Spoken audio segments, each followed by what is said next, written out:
आणि आता बातमी येते राजधानी दिल्लीमध्ये मुख्यमंत्री देवेंद्र फडणवीस पंतप्रधानांच्या भेटीला पोहोचलेले आहेत। अत्यंत महत्त्वाची बैठक आहे, कारण मराठा आरक्षणाच्या अनुषंगाने जे काही पावलं टाकली जात आहेत त्याच संदर्भात ही चर्चेची शक्यता व्यक्त होते। आज संध्याकाळी खासदारांची देखील एक बैठक आहे आणि त्या आधीची ही बैठक आहे। प्रशांत कदम आपल्या सोबत आहेत अधिक माहिती द्यायला। प्रशांत, अश्विन, मराठा आरक्षणाच्या पार्श्वभूमीवरती अत्यंत महत्त्वाची भेट आणि त्याच्यातून अतिशय महत्त्वाचे संकेत केंद्राकडून देखील या संदर्भात मिळत आहेत। आज म्हणजे राज्यातलं वातावरण गेल्या काही दिवसांपासून तापलेलं असतानाच आज मुख्यमंत्री दिल्लीत दाखल झालेले आहेत आणि दिल्लीत दाखल झाल्यानंतर ते थेट पंतप्रधानांच्या 7 लोककल्याण मार्ग या निवासस्थानी पोहोचलेले आहेत। आता या क्षणाला पंतप्रधान आणि नरेंद्र मोदी यांची बैठक जी आहे ती या ठिकाणी सुरू आहे। साहजिक आहे की गेल्या काही दिवसांपासून राज्यात एकच विषय आहे मराठा आरक्षणाचा, त्याच्यामुळे या संपूर्ण प्रश्नासंदर्भातली स्थिती पंतप्रधान मुख्यमंत्र्यांच्याकडून या संदर्भातली जाणून घेतील आणि कदाचित काही पुढची पावलं जी आहेत त्याच्या संदर्भातही चर्चा या बैठकीमध्ये होऊ शकते।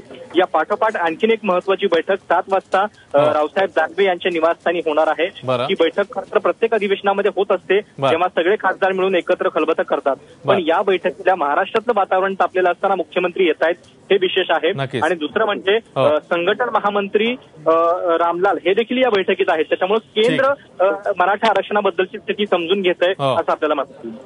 प्रशांत, या दोन्ही बैठकांवर तू अगदी बारकाईने लक्ष ठेवून राहा। बातमीचे अपडेट्स तुझ्याकडनं घेतच राहू। तुर्तास धन्यवाद या माहितीबद्दल।